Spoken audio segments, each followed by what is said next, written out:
I'm Eric, and I'm at, where am I? Ups and Downs Miniature Zebu Ranch in Citra, Florida, and this is Florida Natural Farming. I haven't done a video from Citra, our farm in our ranch in Citra, in a while, but it's just really nice here. Sandhill cranes.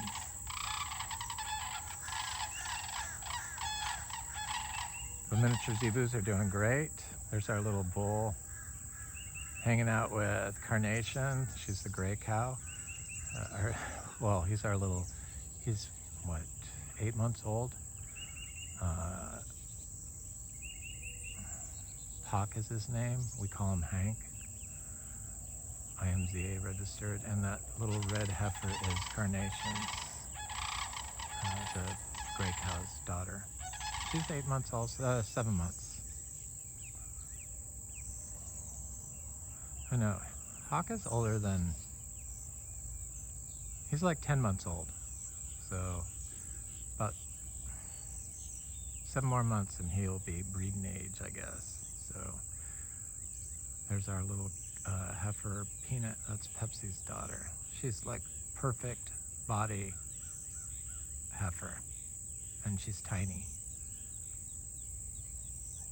I mean, look at how straight her top is. She's super long, she's thick, she's very muscular, she's got a big hump, she's got nice color, she's got definitely good bloodlines. Oh, there's the bull.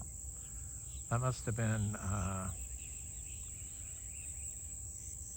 he's like super fancy spotted. This must be Butterbean hanging out with Carnation. There's Pepsi and the little baby calf. Cookie. And there's our cow Luna. She's our biggest cow. We do not breed her, so she's going to be put in separately. Somehow we'll figure it out. She might get bred, who knows. We'd like to not breed her, but Cookie's doing really well.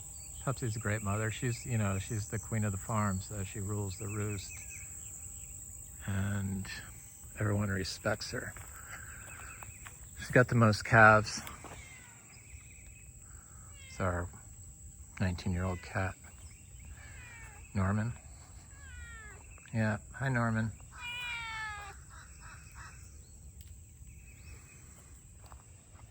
It was a gift from the previous owner here.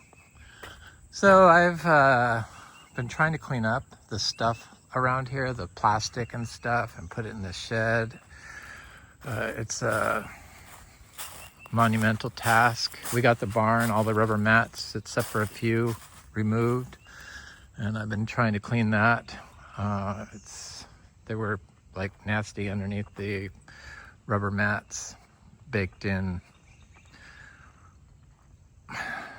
God knows what, urine and manure from 40 years. The cassava's been coming up, but the calves, because they come over here, they eat it. We got to get our fences finished.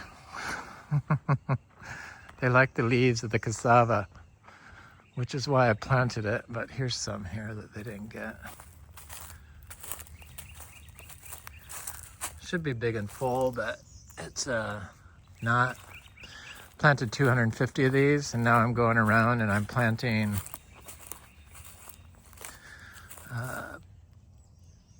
seedlings around them and seeds. So all the way around it, different seeds and seedlings. I have citrus.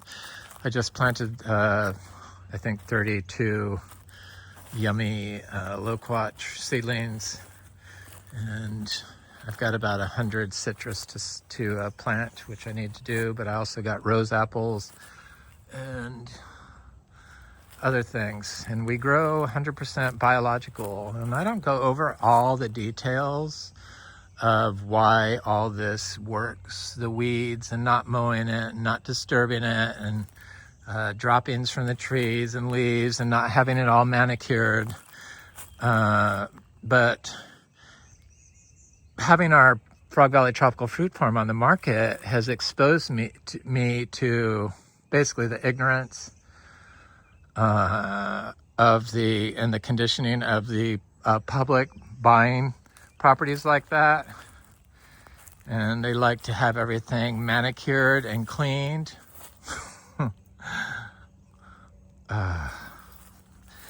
See, I don't go into my videos all the reasons why we grow like that. I figure people can see that natural is the preferred method of how trees grow, and that's how they're able to grow by themselves.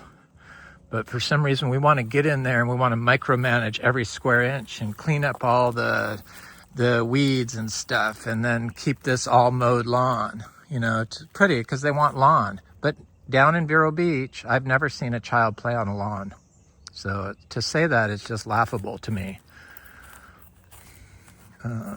So yeah, we've had a little interest in it, but people that are out looking for properties right now are looking for deals, I've noticed. So they go for the lowest price, and they're not tropical fruit tree people, so they see zero value in the fruit tree farm. So the lower the price goes, the more likely that somebody like that's going to grab it and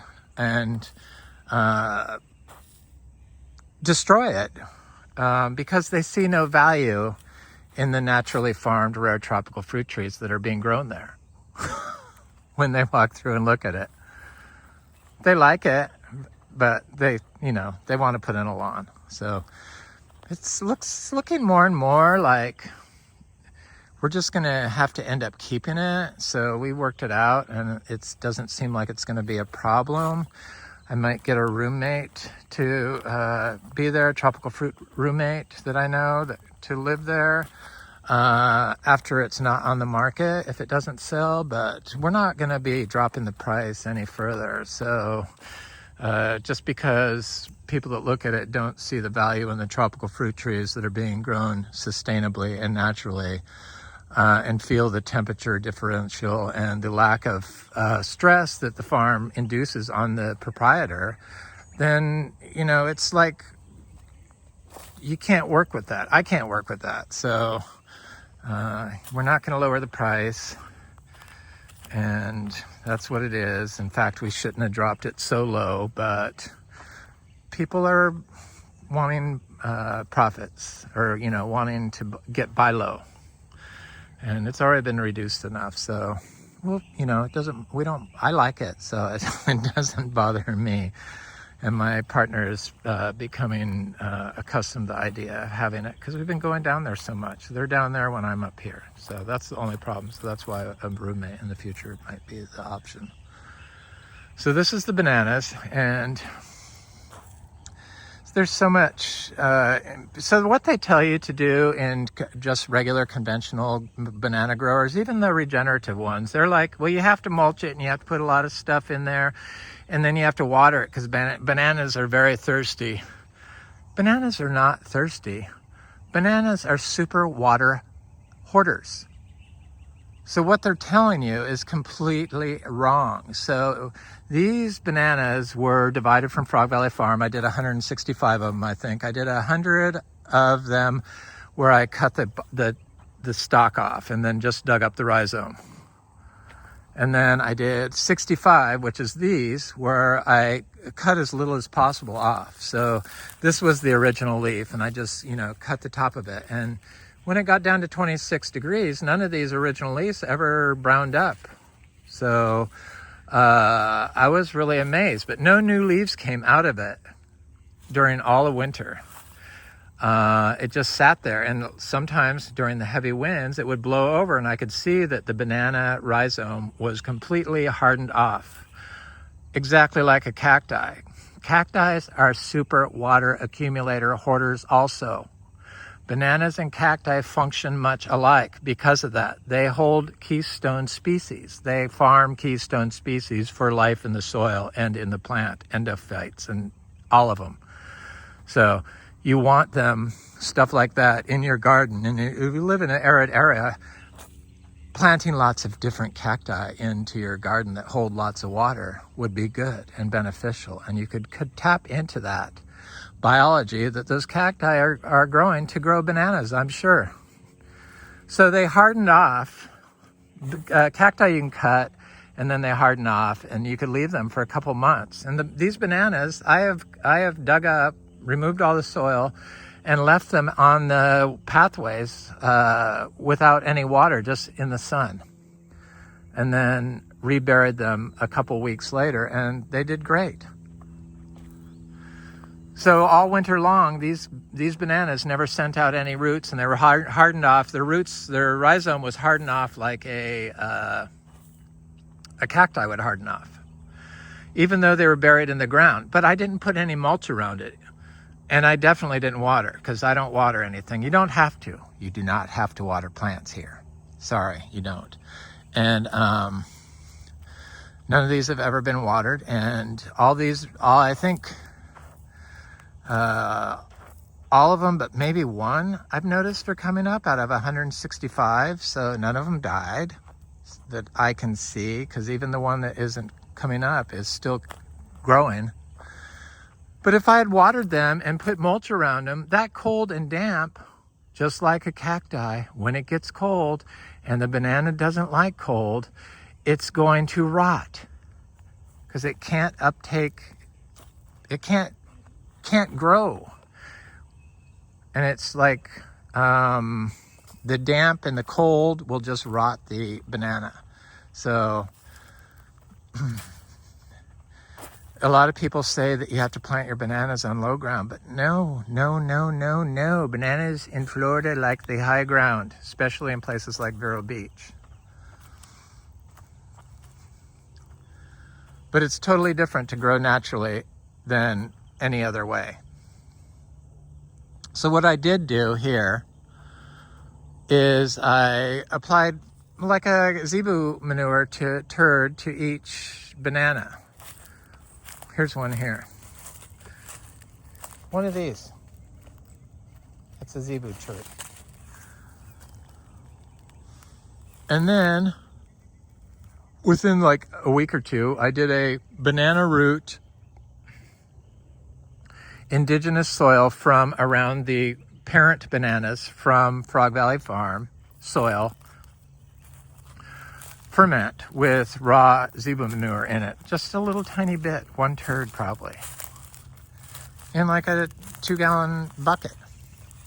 And then I just left that out for a day and then flung it on everything. And I did that 2 times.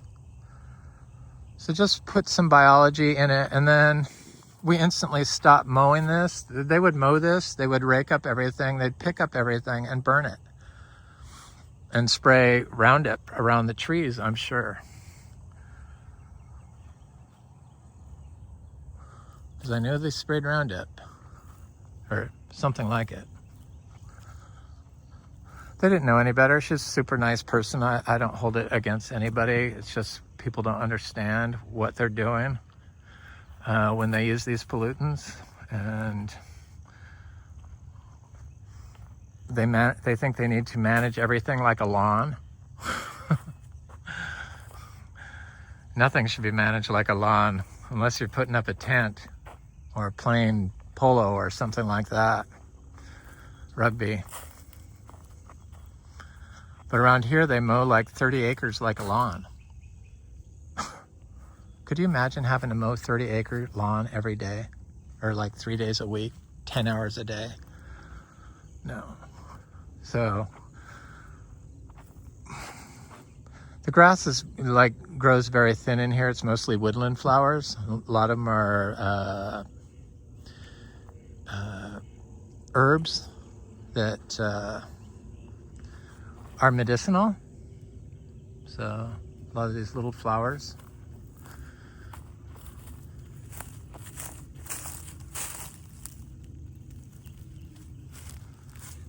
They're pretty. I like it.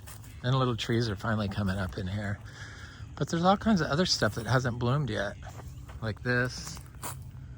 And that looks like some flowering herbaceous plant. But all of them, all the bananas are coming up. This one's coming up. That one's coming up. That one looks like there's 2 of them on that one. That's good. But they look good, huh? Yep, no water needed. The neighbor said he tried growing bananas and they all died. Yeah, you don't water them. Don't fucking water bananas. I mean, it's crazy. When you're in something like this, I mean, people act like that trees can't and plants can't support themselves just because we bought them. Probably a lot of times that's true because they severely damage the plant's ability to express itself naturally when they've put pollutants around its roots. Plastic is a pollutant. Plastic's probably the worst pollutant. There's so many toxic forever chemicals in plastic, microplastics, and then they absorb them, so they're like the worst. Plastic's got to be the worst chemical. But when they combine all these chemicals together, then they change the name of them, and so and they call it plastic. And so when you say plastic causes cancer, then they just say no. Yeah, plastic doesn't cause cancer, but the stuff inside plastic does. Well, let's get real, people. I guess people just don't understand this, but strange. This is a nice looking rack. This one never shot out a top, which is surprising. It's quite large.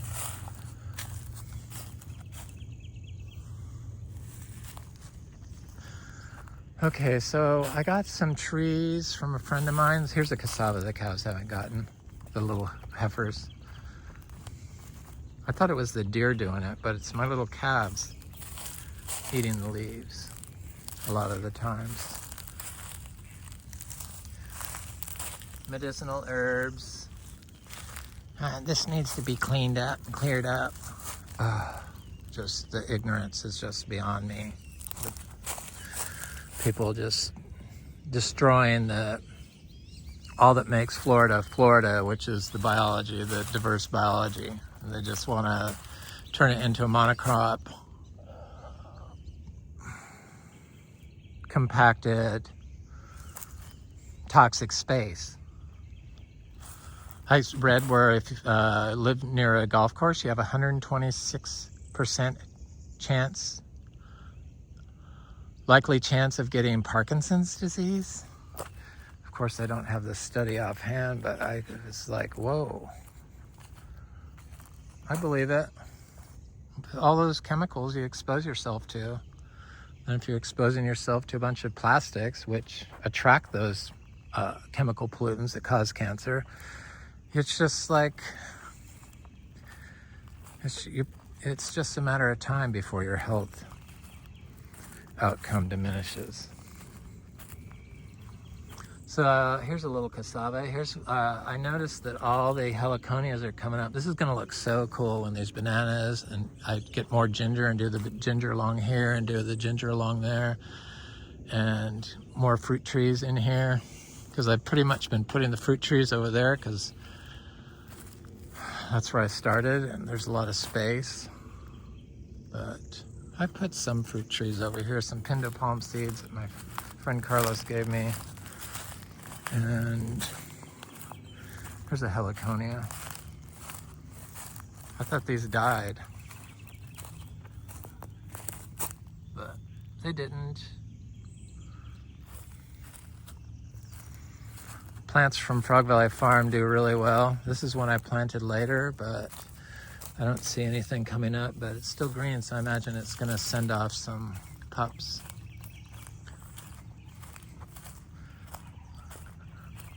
This is that spreading short one, the orange flower. They do good here underneath the oak canopy, even at 26 degrees. This one I thought died, but it's all of a sudden got plants. This one I thought died. It's a big one also, but it's got And these things, they say you have to water like 3 times a week, but they've never been watered, either in Vero Beach or here. I got them from Vero Beach. That's why Vero Beach is such a gold mine. You know, I could just totally landscape this entire property incredibly. And that's what I'm gonna do. It doesn't hurt me. Can't see the value in the plants. I can only see your image in your head of the lawn you want for your children's to play on. But children's want to play in trees and run through the forest, so they don't really like to play in the heat of South Florida on the grass during the day. For obvious reasons. Yeah, these bananas look good. I thought some of them weren't going to make it. My friends, Harvey Wallbanger on my YouTube channel. I wish I knew his name, but they've been doing kind of a planting out a food forest at the same time I was planting this out. But they planted 200 banana trees.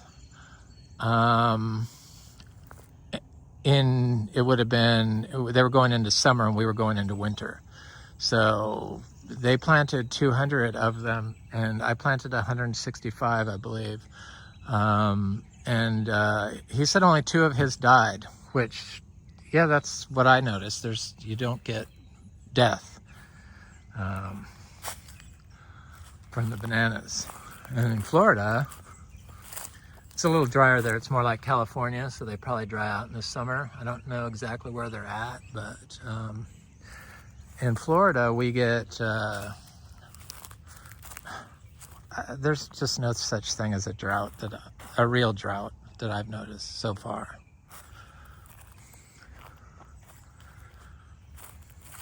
And then you have all this water right here, biologically active water, because it's held in life in the tree. So it's a dynamic living superorganism that shares water and resources with other plants. That's how that works. But you got to have the whole system connected. And when you mow it and you compact everything with heavy machinery, you rubberize the soil system so it becomes polluted with rubber, plastic, forever chemicals in the soil, and it becomes compacted. The upper layer becomes compacted, which is the important area for a lot of the cycling of nutrients to happen. So the upper horizon there. And so to restore that, I'd put cassava, you know, it's a root plant, and bananas, which are super accumulators of water and biology, keystone species of biology, which is beneficial to all life for the soil and the plants. So they trade that biology amongst each other. So it would start to, and then I did the microbial spray with the banana roots and the Zebu manure and the indigenous soil from around the parent banana trees down at Frog Valley Tropical Fruit Farm to add biology. So it all seemed to work. And then the trees automatically drop off all these leaves. There weren't any leaves on the ground here when we moved here. They mow them all up and then they burn them.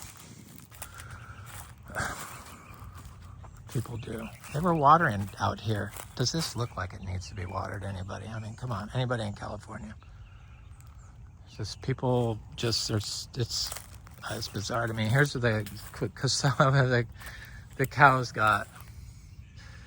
They like it, the cassava leaves. But anyway, you see these bananas. I'm gonna go look at my little seedlings that I have to plant, and then I'm gonna look at the other seedlings.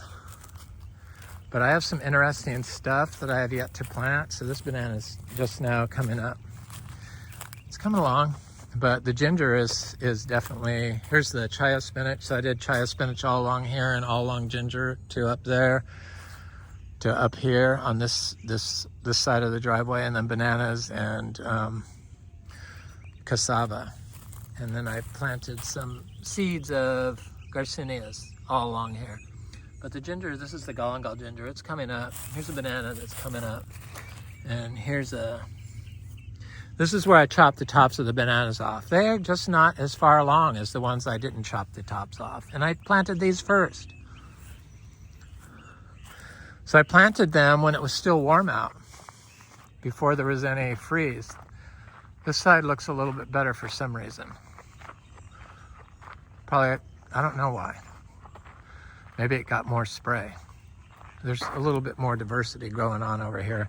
These bromeliads I planted at the same time, and they didn't send out any roots until it got warm, and they haven't blown over since it got warm. But all winter long I had to rewrite them, put them back in the soil. But the Garcinia livingstonii I planted made it, the African mangosteen. Those are from Frog Valley Farm. My friend Tim grew the seeds out. Thanks, Tim. And gave me some, which I planted. Okay, so here's our new, some of our seeds. This is mostly citrus in here. Little citrus. I need to plant these because they're getting kind of big. There's not that many of them in here. There should have been more, but there's at least 10, I see. Those are all clementines, lots of clementines. And these, I think, are the best tasting citrus I had. It's from the grapefruit that produces fruit year-round from a tree next door. Here's some more. And then I have some passion vine that's coming up from Frog Valley Farm that just self-planted. And then there's different citrus in here. Cuties. We found, for some reason, we found lots of cutie seeds this year.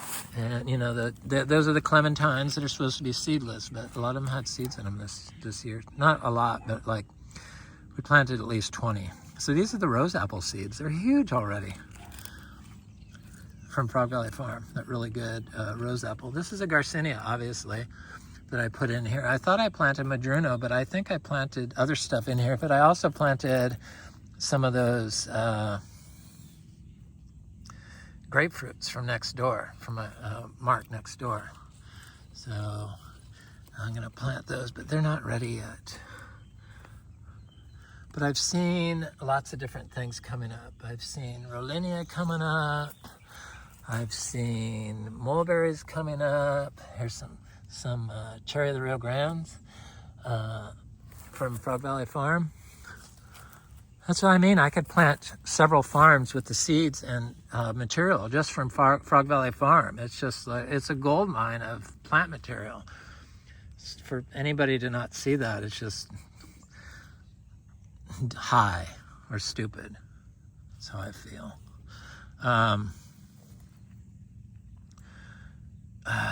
I'm not sure who this is, but it could be the grapefruit, it could be a clementine, it could be a cutie. It's something good. This is a Rollinia coming up from our fruit from Frog Valley Farm, our dry farm trees, because we got fruit off them this year. And here's another one right here I see coming up. And I plant all my seeds together, you know, multiple species in the same pot. Here's the mulberries, seed-grown mulberries. My friend Frank showed me how to do that. Just, you know, spread the mulberries on the soil and they'll come up. These are all cherry of the Rio Grandes.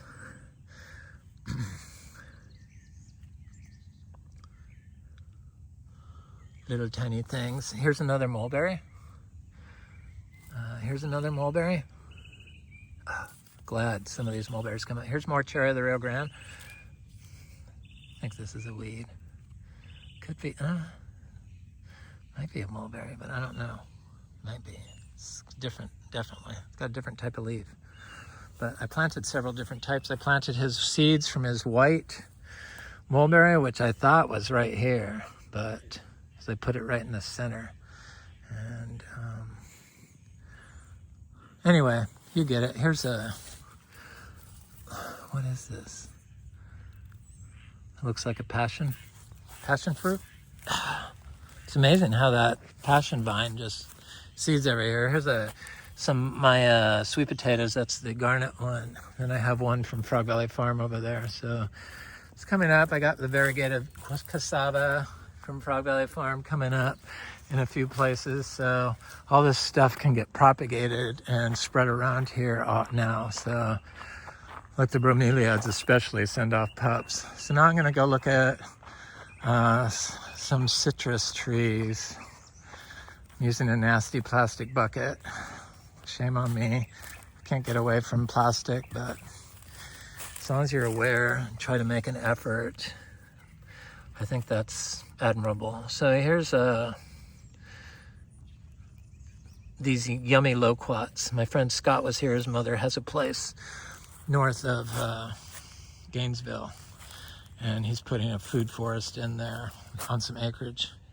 But they look good. I plant them bare root and I don't water them, and it's been a drought. So I planted them, it hasn't rained in a while. It doesn't matter, especially if there's shade. Sometimes if there's sun, they won't make it, some of them, but usually in shade, they all make it.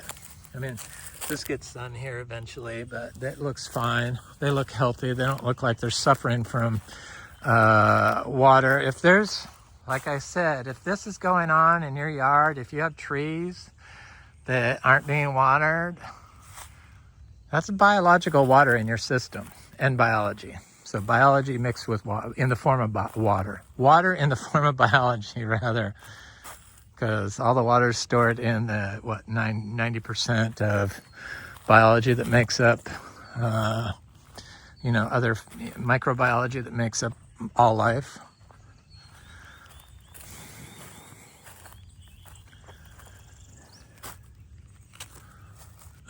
Bananas look good. Okay, so let's look for citrus. So here's a ginger from Frog Valley Farm. It looks good. This is one of those evergreen awapui type gingers. Spectabilis or something like that. I forget the name. I should know the names, but I don't. But here's a cassava, and I could see from here there's a clementine growing next to it. So here's the cassava. And then, because I don't mark anything, so I plant, I make guilds, I guess. There's a little citrus, and that wasn't given any water. That's been planted a while ago. I'm only going to look at the ones I can see when I walk by, because once I zero in and I go down, then it's like, for some reason I have blinders on, I can't see anything. But I could see one here. So this I planted seeds around, and here's a little citrus. They look good. They're gonna do good. This is gonna be a citrus forest. I love citrus. I could eat citrus every single day. Good citrus. Talk about hydrogen water. So here's a cassava, and I know I planted a citrus around it, but I just don't see it. But here's a cassava that you can definitely see. This is a Miko lemon. They just look better than all the other citrus always. So I put one around here. I know it's there. I just, for some reason, I can't see things sometimes. Here's a cassava.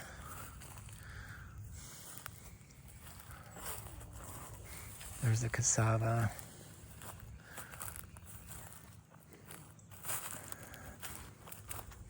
So yeah, turning this all into a lawn. There's no animals on it. They just mow it like a lawn, 30 acres. And it floods, so it's gonna be underwater soon. It's like, you do all that work, and it's like, then you're causing soil subsidence from driving on it and polluting it at the same time. With the rubber. Well, anyway, where's the citrus? Here's the cutting of the grafted. So I want to see. I'm going to grow the grafted, because people go, "What are better, seedlings or grafted plants?" So I'm going to grow the seedlings of the rose apple that are planted the same time as the grafted rose apple, and just to show people how much better seedlings are, just as an example. Because, it's still going to take just as long for this to grow. Probably the seedling will pass it up. And by the time the seedling starts producing, this one's still not going to be like huge and big. So you're going to get more fruit, I'm positive. I don't even think I need to check this. But there are times when people use pond apple for growing anonas and stuff like that, which is understandable if you're like growing in a swamp. But definitely the seed-grown trees are excellent. This was from my friend Carlos, did this at Frog Valley Farm. I need to take the plastic off, but I'm not sure if it's ready yet. Give it a little bit more time.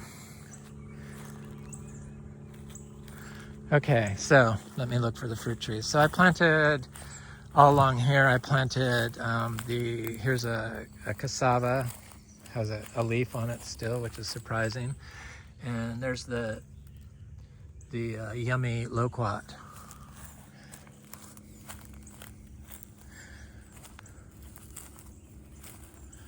I planted madronos and other things around these, and I'm starting to see the other garcinias coming up. So I would think that I would start to see the garcinias coming up, but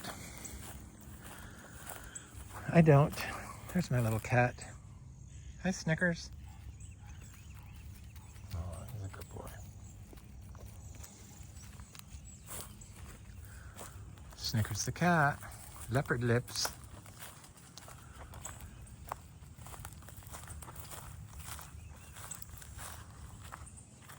So pretty here.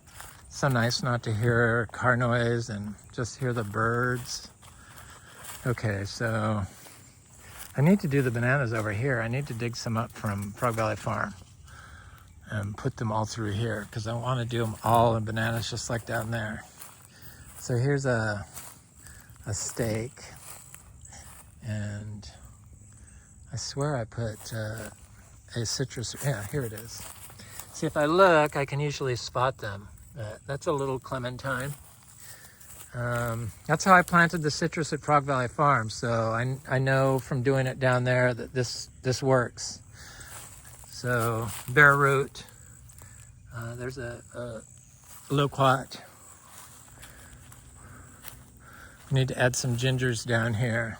Baroa ginger. Here's another clementine. Looks really good. It's so bizarre to me that they waste so much water on citrus in Florida when it's completely unnecessary. Citrus is one of the easiest trees I've grown out of all the fruit trees in Florida. It's definitely the easiest, takes the least amount of inputs to produce fruit. If you're growing naturally and understand biology is important. So using the right inputs and creating mass diversity and understanding compaction. Most places in Florida are compacted. This one snapped back quicker than I thought. It was rock hard when I first moved. Here's another citrus, clementine. But it's because of the forest and all the life here already. So Frog Valley Farm, it stayed rock hard when you walked on it for a while. It's taken years to get it soft, but this one already feels soft. And then they mow out the place, and all these little wildflowers, perennials probably, just never got a chance to express themselves in bloom. I'm sure they're beautiful. All these little oak trees, these live oak trees.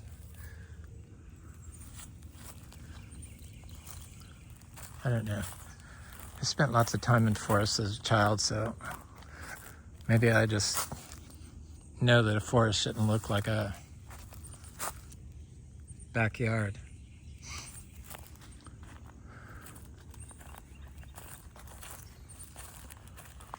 Or maybe people should make their backyards look like a forest. Could probably solve all the world hunger problems in Florida, or the Florida hunger problem. guess a lot of people really struggle. Thankfully,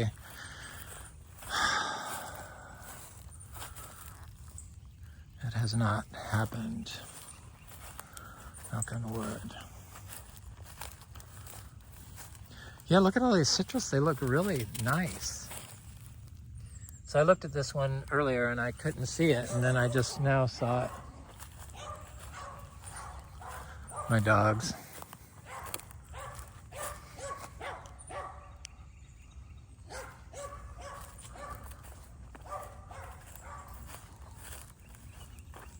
Barking at the cat. Snickers, come on. That one's a cat killer. Jack Russell's. Evil little dogs. But I love them. I know, they're not going to get loose. So I know that there was one planted around here, but I just can't. I don't see it. You just can't look for them like that. Otherwise,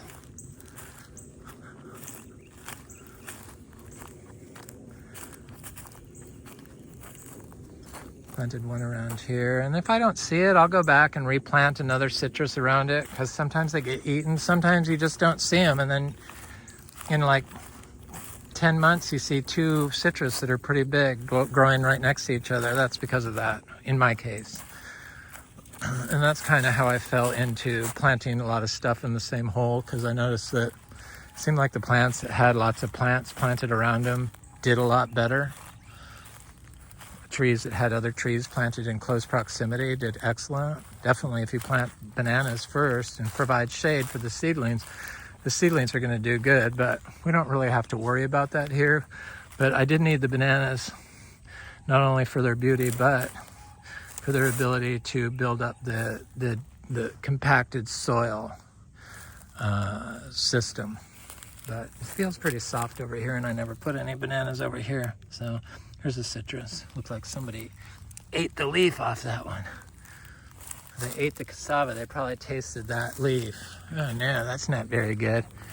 Ugh, little cows, I love them. But anyway, I know I have some stuff around here. They ate all the leaves off this cassava. I've seen the little trees around here, so here's one.